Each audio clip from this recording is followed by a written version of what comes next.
Well, tonight is the final Right Now program that we have for the month of May. And I'm very excited to have our two guests with us tonight.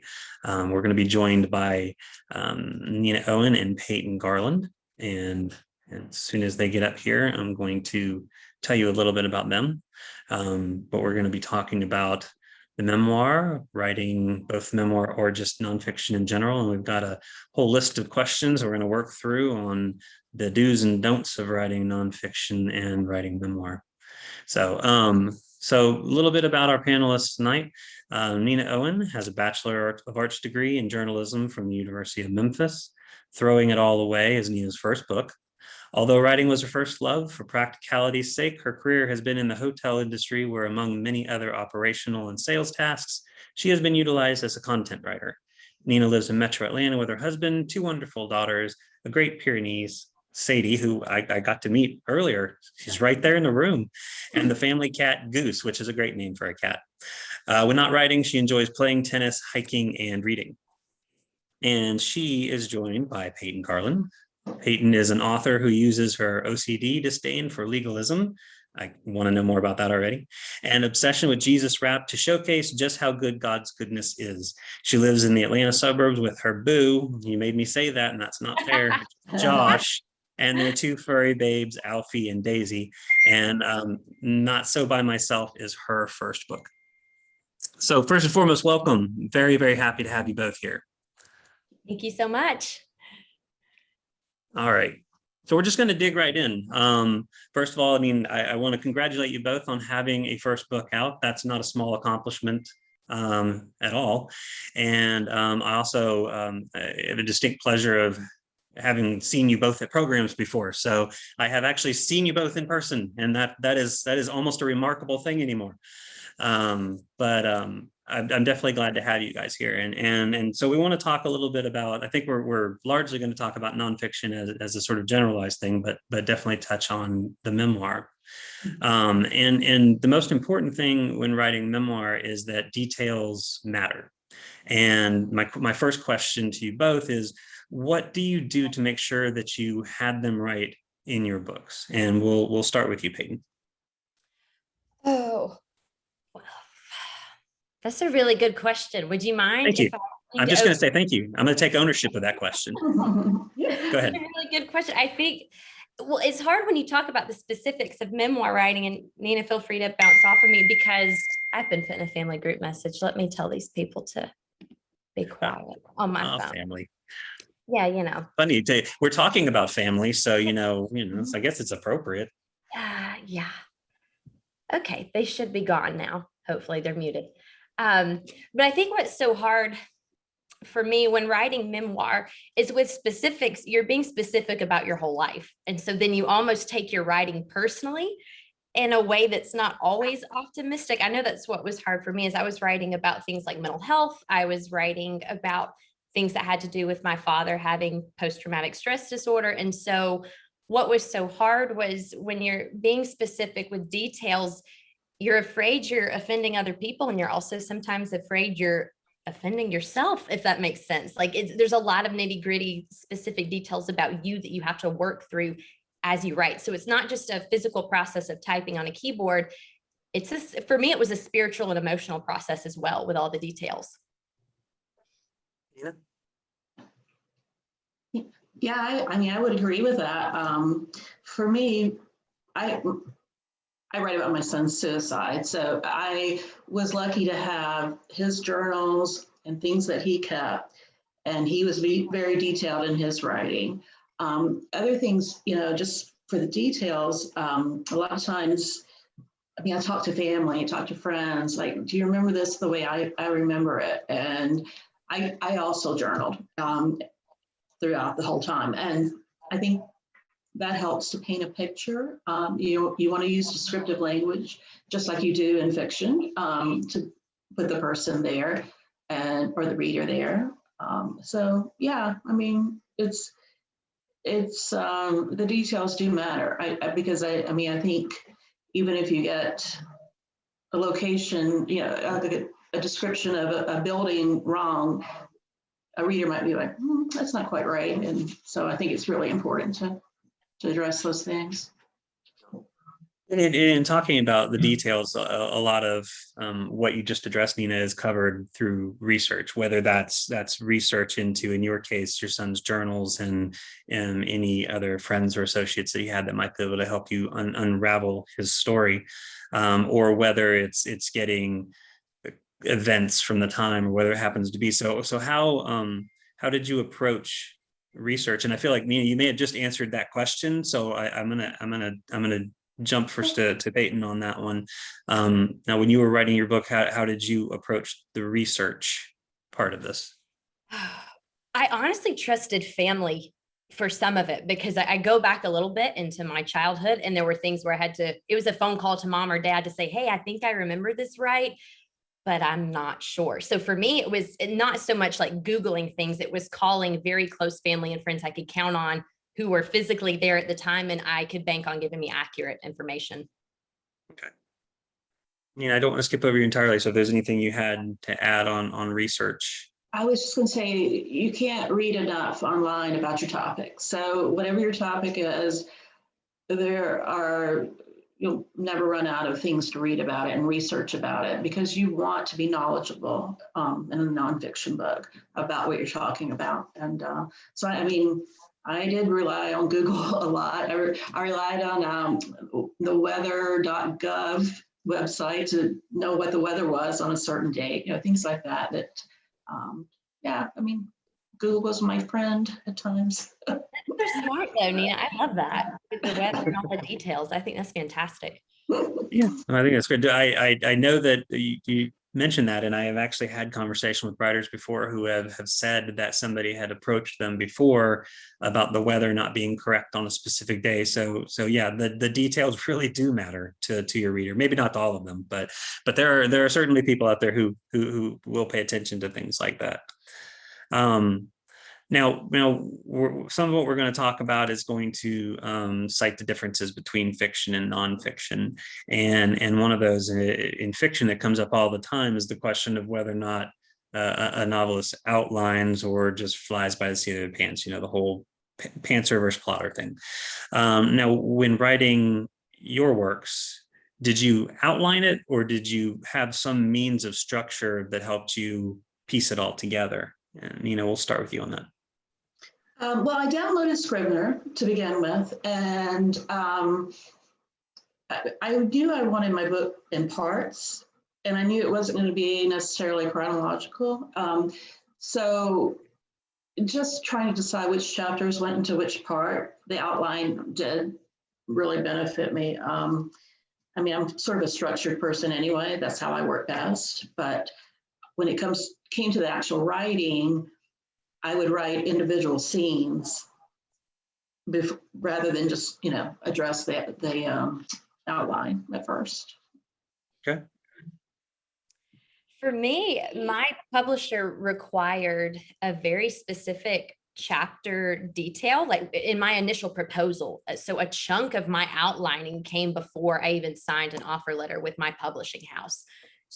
So for me, it was very much grunt work at the forefront. I had a few chapters that I had kind of given the bones to, but as soon as the publisher wanted to accept, I almost had an outline I had to follow through them, which was a blessing in its own way because they had their own structure. But my turnaround time was also 30 days before publication. So the outline came in handy when I had such a quick turnaround.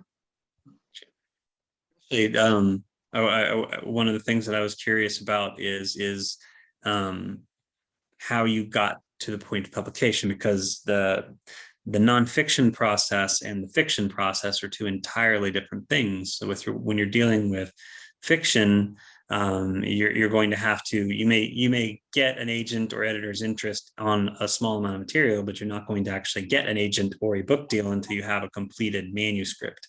Whereas nonfiction is very different because you work kind of off a proposal thing, and that's largely what you were describing there. And so how much material did you have to actually produce to go with that before you had a solid deal? So they wanted 5 full chapters, which was no less than 10,000 words. So that came with with the initial proposal, it was 2 chapters, which sat at about 2,500 words a piece. So like 5,000 words. They liked the 2 chapters. They wanted to move it further along and present it to their board. And that required 5 chapters, which was about 10,000 plus words. And then for me, the turnaround time to get the extra 50,000 was about 30 days. So that was a lot of fun. How about you, Nina? Yeah, I mean, with me, I had written a lot of my book before I found my publisher, and I found him at the Broadleaf Writers Conference in October Which I'm 2019. very proud of. Yeah, so Southern Fried Karma. I pitched the book to Steve, and I will still remember sitting there. You know, you had the 10-minute pitch, and I said, you know, one point of difference was I have my son's writing in there, and he closes his eyes, and I'm like, well, you don't like that? He's, I love that. I walked away from that meeting thinking, that's my guy, you know? And so he asked for the whole manuscript, everything that I'd written in a proposal. I got that to him the next day. So within a year, I was published with them. Excellent. I do want to remind everybody that if you have questions for our panelists, look at the center bottom of your screen. There's a Q&A prompt. You can just enter your question in there. It's just a lot easier for us to find the question because they do get buried in the chat. I know Jessica, who's over there at the chat, will probably prompt you all to do that repeatedly because she's awesome at what she does. So, all right, so let's move on a little bit more. When you got to writing your book, and I know for you, Nina, it was a very emotional experience, obviously, probably somewhat cathartic as well, if not just almost emotionally destructive in the process. Did you write it straight through, or did you write various scenes and then piece it all together? And we'll start with you, Nina. Yeah. Yeah, I did the latter. There were certain scenes that were etched in my mind that I journaled about. And I knew that describing those could help someone else, you know, I mean, whether it was Sam's struggles with alcohol, or not alcohol, but drugs, and, you know, or experience at a hospital, those things were so vivid. And so I wrote scenes first. And then the harder chapters for me were not those. They were the fill-in stuff, all the background and all that. Yeah, for me, I think almost went the opposite of Nina. So I had a few scenes in my story, a few chapters in particular that were emotionally harder for me to go back through, almost to relive them, to write them.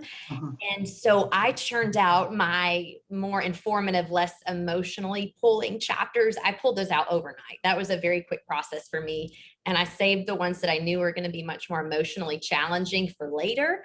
And that just gave me time to outline them better, solidify some questions I had about them, and just really handle those with the respect and the delicacy they deserved.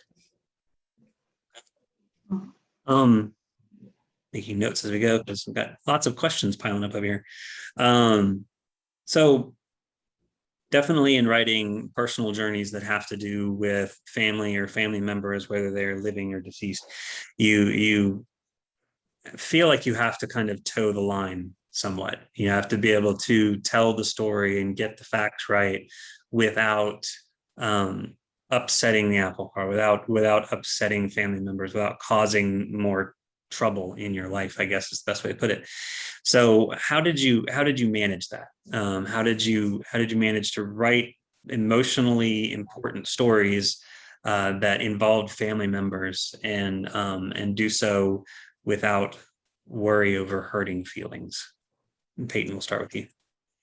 So like I mentioned earlier, my dad has PTSD, and I touch on that, not too much, but I do mention that a few times in my book. And my dad and I are very close. I love him so much. He is wonderful, but I wanted to respect him, even, you know, while I was trudging through writing that part of my book. And so for me, I personally went and talked with him one-on-one. He knew I was writing a book, and I just said, hey, this was a part of my life. This was a part of my childhood growing up. Would it disrespect you, or would I hurt your feelings if I included it? And my dad was wonderful. He said, no, that's part of the reason you've got the story that you have is whether good or bad, things that happened in your life have shaped you to the point where people want to hear your story. And so I had a very gracious journey through, talking with family members. Now, the flip side is I talk a lot about some unhealthy church culture, particularly in the South. And that was a whole different ball game of, there was a church I grew up in that was very legalistic, and I call them out in a gracious way, but I had to rely on my editor a lot. We had a talk one time where she was like, hey, we need to rein X, Y, and Z in. It's going to come off really hot. So for that side of not offending anyone, I honestly prayed a lot, and I relied on my editor to kind of call me out if I was crossing any lines. Gotcha. Did you share anything with your father as you were writing it, or did he read about it for the first time when you had finished the manuscript? So my dad is actually like one of those speed reader people. I watched him read Frankenstein in 2 hours. Like I just sat. So I gave him my book, and I watched him read it in about 10 minutes. So I watched his reaction when he came up to that point. He was holding the book over his face like he does when he reads, and he pulled it down. He said, I was kind of like that, wasn't I? And then just held it up and just kept reading it. So he was very gracious. I hinted a little bit at some of the detail I would highlight, but not everything. And he took it super well. So again, I was very thankful that part of my writing journey was not difficult with him. And what about you? Did you and not just talking about towing the line, but also in the same line, did you share any of this with family members as you were going? So it's important to me from the beginning that I had 3 people I was concerned about: my husband and my 2 daughters. Mm-hmm. If they were okay, then I didn't really care. I didn't want to go out and offend anyone, but it's funny, Peyton, you're talking about the legalistic church. I write about the church that I grew up in, and it was very hellfire and brimstone. My parents still attend the church, and I write about my experience. Interestingly, my mother never talks about my book. My dad, hope they're not watching. But when I visited that church, I had 2 people come up to me and were like, "Oh my God, your book was so good." So I write about that, but I was comfortable because that was coming from me. That was what I experienced. That's what I felt.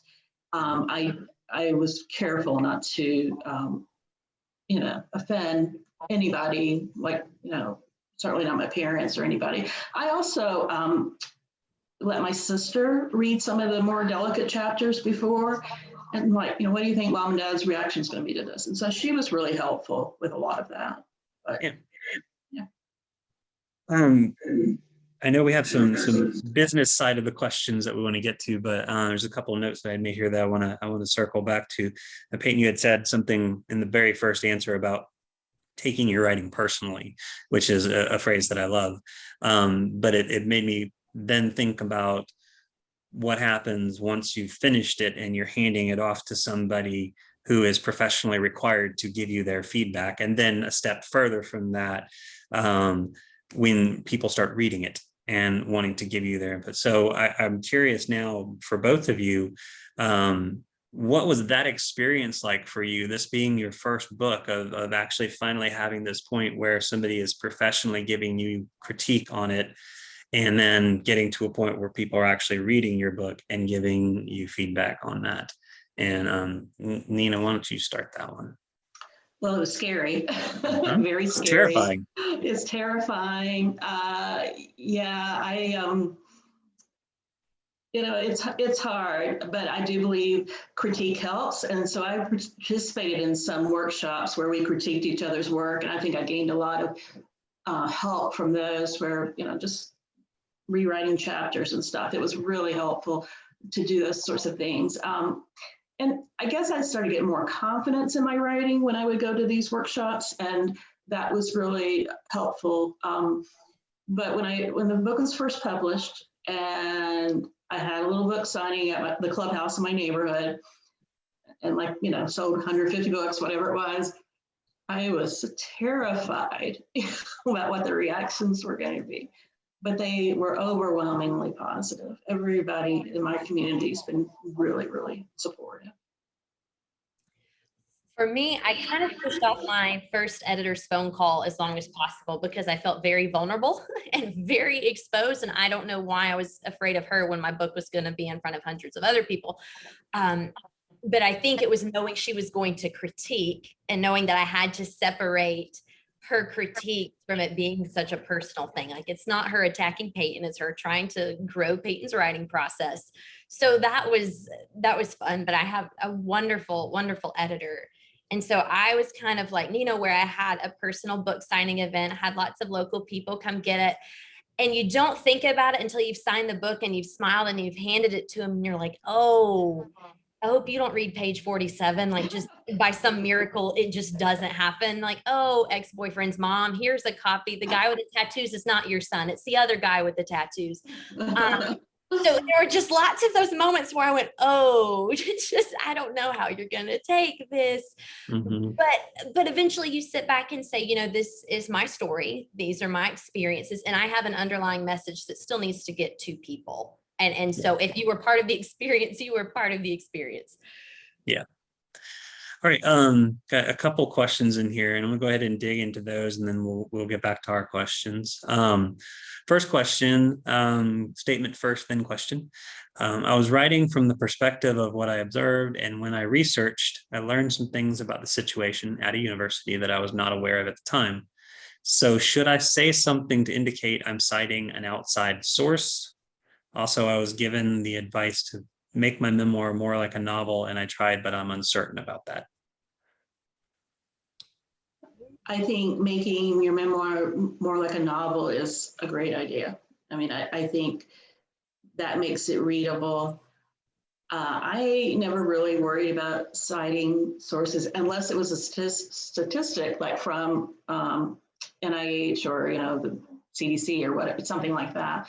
But I don't think in that case, I mean, Peyton, you may disagree, but I don't think in that case you really need to credit where you found the information. No, I didn't. The only thing that my editor wanted me to triple check was even little things, like if you mentioned Starbucks or Chick-fil-A or a certain place, you might need a trademark symbol, like almost like the little T emblem. But unless it's something statistical or a specific research group or research study, that was never something that I had trouble with coming across. And I would also say if there's any way to make your memoir like a novel, that would be wonderful. I don't think you have to merge fiction with nonfiction because then it's not a memoir. But I think if you take the same creative route as most fiction writers do with setting and background story and dialogue, I think if you attack it from that creative perspective, I think that will cushion the novel-like feel to your memoir. All right, this one is for Nina. Like you, I play tennis, live in Atlanta, and am a writer. And we lost a son, our Stuart, when he was 18. How did you survive writing his story? I wrote a memoir on my childhood, published a memoir on when I came to the USA and met my husband, which is not yet published, but don't know if I could stand crying every day if writing about Stuart. I'm sorry. I'm really sorry for your loss. Yeah, Sam died in 2016. And for a year, I couldn't do anything. I mean, I could only grieve and sob. And it was not in my mind at all to write a book. But in early 2017, I was going through his computer and I found on his Google Drive some documents he had written and journals and things. And he was a very smart kid. He was a physics major at Georgia Tech, but he was also a really good writer. And I was like, I need to share this somehow. Maybe this is my greater purpose, to help another family. So I started doing some chapters. And I will tell you, up until when I was making my final edits in 2020, I was still crying. And I remember saying to my husband, I was like, do you think I'll ever be able to read this and not cry? And yeah, I don't think so. It's not necessarily cathartic when you're writing the book, but I think having the story out there and just hearing that maybe it helps someone, that's cathartic. Yeah. Which actually was another question that I had to do with that sense of catharsis and to getting the release, the feeling of having some balance once you're done with it. And I mean, I know you've now answered that question, so Peyton, I'll leave it to you. I mean, when you got done, did you find that the writing journey through there helped you to resolve any lingering issues that you had, or helped you understand something better, or brought you some sense of peace? I don't know that the writing journey brought as much peace as the impact that I'm seeing it have on other people. I get lots of Instagram messages. I get lots of Facebook messages where I don't know people, but they found my book and it's touched them in a certain way. And when they reach out to me and say, hey, you've said something I've always been afraid to say, or I never knew this is what was going on with my mental health journey, but now I know how to get help and to, just take the right steps to take care of myself. I think that's been the reward for me, even more so than the actual writing process. For everybody who's here, just please keep those questions coming. We had some good questions there, and would love to be able to answer any other questions that you have. We're gonna dig into the business side. I mean, we've already talked about actually the getting the publisher deal part of it, but once you have the book deal and you have the book done and it is going out into the world and then out in the world, one of the things that falls heavily on a writer's shoulder is marketing. And that is sometimes, offset by work that the publisher will do, but it doesn't matter what size publisher you're on, the writer has to do a lot of the work.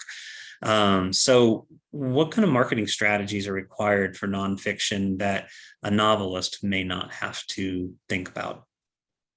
Peyton, why don't we start with you? I think when people see memoir, I think the genre is so not specific in their head. With fiction, there's historical fiction, there's sci-fi. I think it gets very detailed. So when I tell people, oh, I've written a memoir, the next question is immediately about what. And so I think my marketing strategy was upfront. I had to find a really quick, creative way to sum up exactly what my story was about, or I lost people, just because a lot of people, number one, don't know what memoir is. And then when they do know what memoir is, you're still leaving them guessing. So marketing wise, I had to create a very like an elevator pitch to almost explain to people who were interested. And after I was able to kind of sum up, hey, this is a spiritual memoir about my journey through mental health and loneliness. From there, I actually got to work with a marketing director under my publisher who gave me lots of opportunities to talk. And I was very thankful for that. Well, publishing a book during the pandemic was not conducive to a lot of marketing, but it made it really tough. I was lucky to be on a few podcasts and got some really good feedback from those. I reached out to, Barnes and Noble, the local stores. They put my book in there. And for me, nonprofits were a great source to market to. There were so many nonprofits about suicide prevention, mental health. And so I've had really good success. And now that the pandemic is waning, I'm hoping to participate in more of their events. Yeah. It's interesting that you bring that up with the nonprofits. One of the things that I've experienced, and forgive me while I include myself here, and then we're going to weave back. Something that I have learned in this process with the book that I have coming out is my publisher wants to pitch it with a nonfiction spin, which is a very interesting thing. Because as a fiction writer, I always very much focus when I'm writing story on theme, on what the book is about. Like when somebody asks me what the book's about, I'm not going to tell you the story. I'm going to tell you what it's about. And it's really interesting because nonfiction is so driven by that specific. If you don't have that specific, you don't have a deal. You don't have a book in the world. Your book has to be about something. So it's very interesting that you bring that up. And it's actually a lesson that I think people writing fiction can gain from, to be able to pull out of their story exactly what you're talking about, the point of it, the about, and to pitch to people and groups that it fits into that way, rather than always thinking library, bookstore, whatever. So just wanted to inject. Yeah. Yeah, I was going to ask about the pandemic part of it, because this is just a terrible time to have a book coming out. You don't get to go through the normal process of going into stores and, showing a physical copy of a book and having book events where you see people come in. Um, were you, after all the years of waiting to get to this point, and I've asked this to all the other authors, so don't feel singled out. Were you disappointed to be at a point where you finally have a book out and you don't get to do those normal things? Yes. Very much so. I mean, I had envisioned a lot of, maybe even traveling or, going to, well, colleges and universities, I think, are a good audience for me. So I wanted to attend Panhellenic meetings and do, things like that. And it's still possible, but it was very hard during that time to get anything face to face. I don't know if it's a weird answer, but it was perfect timing for me. I was writing a book, not so by myself, about loneliness and my mental health journey through that because my husband's a pilot. But then 2 months later, after I start writing it, the pandemic hits. And so my theme of loneliness became the driving force for marketing for me. I had lots of radio show opportunities and podcasts as well. And they all started with, "Hey, Peyton, since there's a pandemic and we're all alone," like that was just the catchphrase. And so while I hated not getting to do face-to-face in-person things, my overarching theme of my book was crucial for a pandemic. And I really think that might have been a big ticket and driving buys for my book. So for me, not fun for me personally, but thematically, it couldn't have been better timing. Cool. Let's see, just a reminder to everybody, just if you have questions to get those in. All right, so we're back on, you have a book in the world, and you have to get reviews, and you have to get those mentions from people. When it came to, it's kind of funny, I bring this up and then, Nina, I know part of your answer, but when it comes to getting blurbs or reviews or getting onto podcasts, as a nonfiction writer, what was your approach to be able to find those? Well, I sent you an email, Zach. Yes. Point. I did blurb Nina's book. That's true. And you very kindly wrote a very nice blurb. But with others, I had met some authors like Jocelyn Jackson through the Decatur Writers Studio. I approached people like that. I wanted to get something from like mental health perspective, so I got a blurb from Betty Ford Clinic, a person that is in administration for that. And, I mean, I remember like Steve was like, "Okay, we're going to you need to have 5 blurbs." I'm like, "What?" I mean, it was kind of a lot, but yeah, I mean, and also a personal connection. I have a friend who is an Emmy award-winning writer, producer, and she very nicely wrote me a blurb. But yeah, I guess you ask people and you use who you know, basically. I took a one-on-one workshop with a writer in the Atlanta area, Hannah Brencher. She is published through Zondervan. So she's a pretty big name. And she calls it like her coffee shop workshop, where I had coffee with her at her house and worked with her one-on-one years ago for this same story. And so it was really neat 1.5 years, 2 years later to say, "Hey, it worked. Thank you for all your help. Would you mind writing a blurb?" So that one was fantastic because it was a pretty big name, but it was easy to get because she and I made a personal connection about writing several years prior. I have another friend in the Atlanta area who is an author. So that one was kind of an easy one that I could just shoot her an email and ask for it real quick. A few others I networked through my job. So my job last year I was actually a content creator for a family-friendly Christian platform. So I talked with movie producers, actors, people in the writing world. And so some of those people that I worked with for my actual job, I made really good friendships with, and that carried over. And as I was writing my book, I was able to reach out to a few people in the movie industry as well as other authors and make those connections. And then a month or two ago, I made a connection with Fox 5 News, Dana Perino, who has her own show there, and she fell in love with my book. And I don't have a blurb from her, but she did promote it a few months ago, and that was a huge driver for sales. So that was another big one, a big name I was very grateful for. So make those connections. That's what I'm hearing.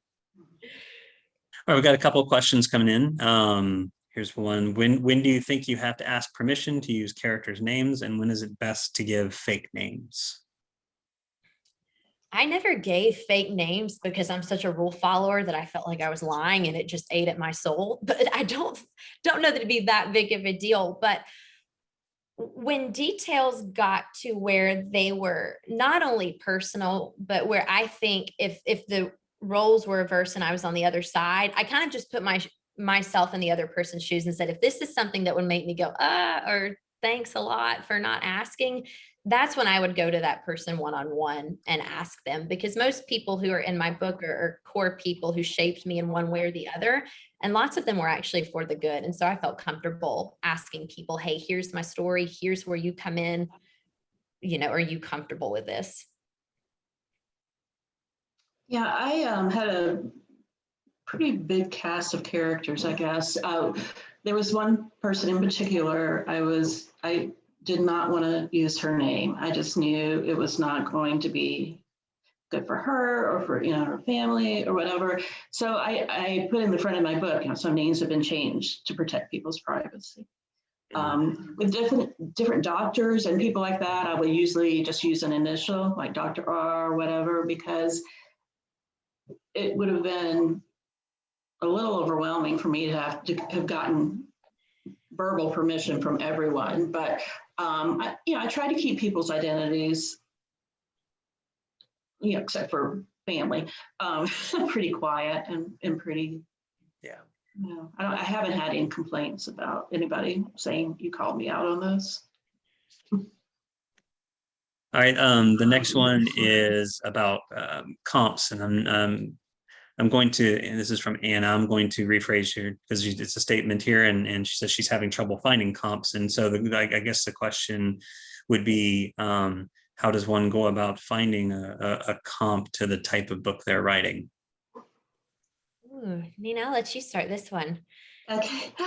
Well, I'm a reader, and I read A Beautiful Boy. That was something that I felt like was a comp for me, about a father dealing with his son's drug addiction. I think you could just probably Google the topic and find some things. But for me, I wanted it to be not clinical information, more, descriptive and tell a story. So that was one. Evan Hansen was another. There were some different books that, because my subject was pretty specific, that I think were really helpful. Yeah, I found some good comps, actually. For me, when I was approaching trying to find the right comps, I almost looked at the style and the tone I was using as I wrote, because obviously it was nonfiction. Mine was Christian living, but that's a very broad scope. And a big no-no is to just go, oh, here's a Christian living book on Amazon. You got to get a little bit more specific with your themes. And so mine was about Christianity in light of mental health. And so the tone and the style that I was writing in was often in books that I had been reading along those same lines. And so that's kind of what clicked for me, is making sure my writing voice and my style, as well as my big themes, match my comps.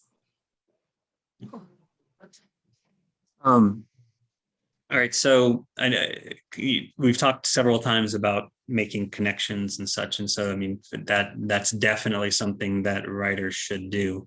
And I would say whether I'm not sure when you started your writing journey, if your intent was to write nonfiction or if you thought, I'm going to be a novelist kind of thing and ended up writing fiction.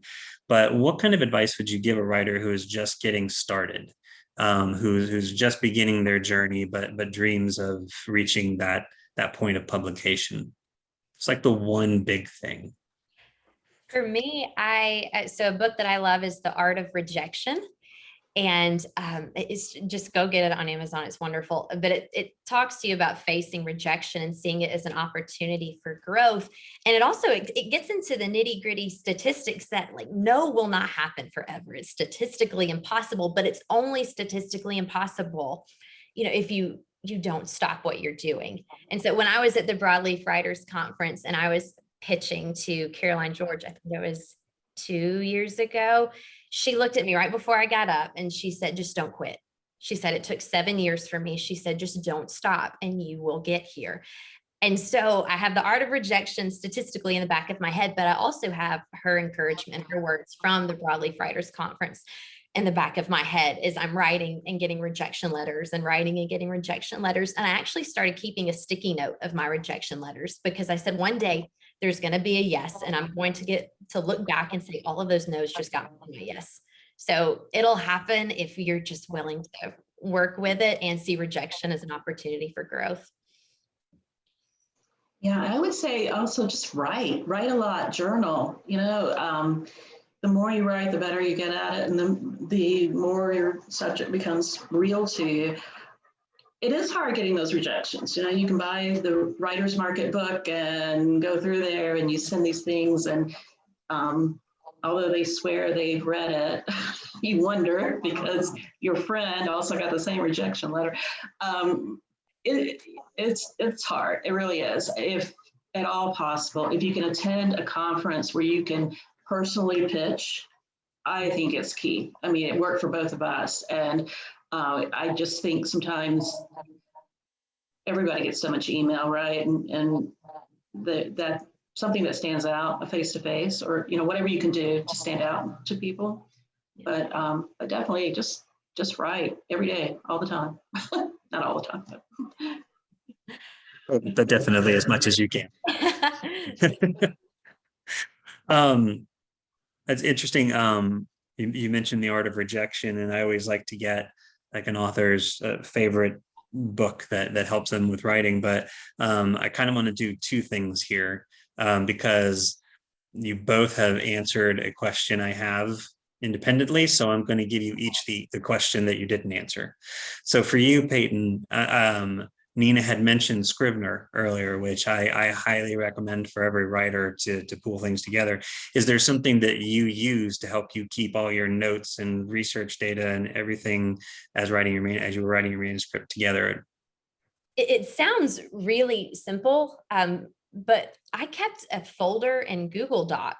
And because I do what I call the boneyard, where if something's just not fitting in my book right now, I have a folder for the boneyard where I'm going to just leave stuff that I can go back to.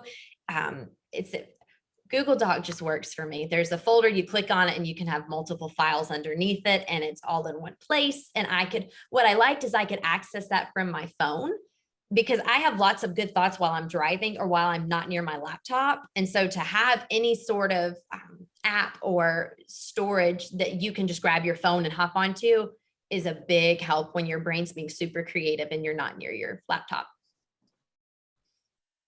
Then I'll flip over to you, Nina, on writing resources. Is there a particular book that meant the most to you as a writer? Oh my gosh, I definitely have some favorite books. For this book, I'm going to say Catcher in the Rye because Sam loved Catcher, and so did I. And one time we had a discussion. He said, "Oh my gosh, Holden Caulfield is such a hypocrite," and I was like, "Yeah, but he's got that unforgettable voice. It's his voice that stands out." And Sam begrudgingly, he reread it and agreed with me. And he even wrote one of his college application papers about that. He was like, I am the hypocrite I was perceiving, I mean, I just love that book. and it's mostly because of Holden's voice. And I think if you can impart the voice of your character, that's everything to a reader. It is to me. We have probably about 10 minutes or so left. So if you have any questions for Nina or Peyton, please do get them in. In the meantime, we're gonna keep rolling with things. So you're at a conference, and I feel like I keep doing this because it's not me pitching the broadleaf conference, though it's my job. That's what I'm going to do, and you guys are great success stories from it, and I'm very happy about that.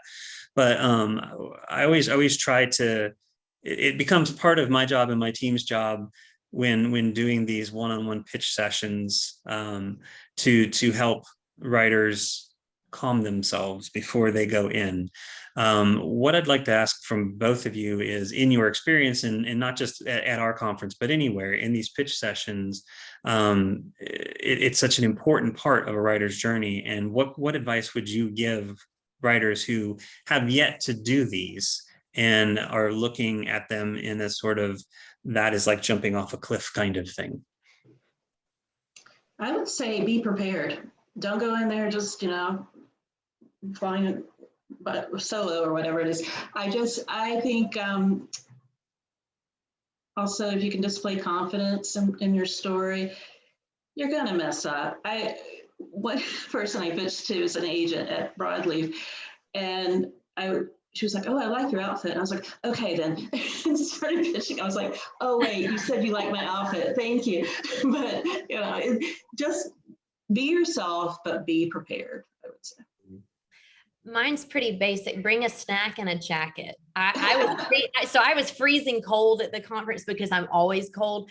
And so I drank about 3 or 4 cups of coffee just to stay warm. And so I was just nothing but shakes the whole time. So for me, it was simple things like bring a jacket, bring a snack. But what I did, knowing I was going to pitch to a few agents, what I did is I studied my query letter and I gave it my more casual voice. So you have a query letter and it's a little more formal about your story. But I knew, looking at an agent, I couldn't just read my query letter and I couldn't rattle off my query letter. If it sounds like you've memorized something and you're just spitting it out, it's not very personal. And so I studied my query letter to the point that where I sat down in front of an agent, it was memorized, but it was in my casual words so I could make it conversational. So that's a big tool that I think, and with going along with being really prepared, that's something I did and I'm very glad I did. All great advice. And I always try to remind writers that the people on the other side of the table are also human. And have feelings and are just they're as excited to hear about your work as you are to talk about it. So good advice. Word counts. When you're writing fiction, I can literally pull something up from the website that gives you the estimated word counts for middle grade, YA, fantasy, fiction. It doesn't really matter what it is. It's all very, very exact. So in the experience that you dealt with, did you have any kind of moment with your word count where you either were told you needed to have more in the book, or no, there's too much in this book, it's too long, kind of thing? It was just I'm sorry, Peyton. No, you're fine. You go ahead. I was going to say, I had a really great editor that I worked with my publishing company, and my book actually got longer under her because she was more like, okay, this is what happened, but tell me how you felt while this was happening. Put the reader there. She was wonderful. And so I knew I didn't want it to be a really big book. I wanted it to be readable. And yeah, I mean, I credit her with determining the right number of words and pages for me. My publisher was very upfront that minimum 60,000 words, preferred 65. And so I was just able to, and each chapter wasn't identical in word count because that's impossible, but that gave me a good pace per chapter. Like each chapter probably needs to come out to about, give or take 100 words, this number right here. Obviously some chapters ended up a little longer, some ended up a little shorter, but because they were very upfront about word count from the get-go, I was able to pace pretty easily. We've got time for one more here, and I definitely want to be able to leave with a sort of, hey, what are you doing now? So tell us a little bit about where you're at as a writer and what you're working on now and where you'd like to go. And we'll start with you, Peyton. Well, my publisher, when I signed the contract with Curious Publishing, I now have to give them my next two pitches. Like they kind of get dibs on my next pitches. So I have finished a book proposal and I am working on sample chapters for a second memoir. Really excited about it. I'm in a hotel room right now. My husband and I are moving to Colorado. So excited that maybe this new journey will spark lots of new experiences, definitely a different setting. So I'm excited to see how that plays into the second memoir. Excellent. Yeah, I want to try my hand in fiction. I actually have a pretty good plot line working. Because of life in general, I haven't been able to write as much as I would like recently, but yeah, I kind of think I want to, create a story after this. Excellent. Well, unless anybody has any last questions from the audience here, let's see if we've got any more, but I think not. Okay. Well, then I would like to thank you both for being here. It's been a great conversation. I'm very personally excited to see two people who have been a part of broadleaf programming getting their books out into the world and beginning their writing journey stage 2. And it's always good to have you all talk about your experiences with community and networking. And I know that's a dirty word for writers, networking, but you have to do it. You have to make those connections. And so I'm glad to have you here talking about that. And thank you both. Thank you to everybody who is here today. And just a reminder that we do have more programming coming up, and you can find it at broadleafwriters.com. We have a tab there for the Right Now series.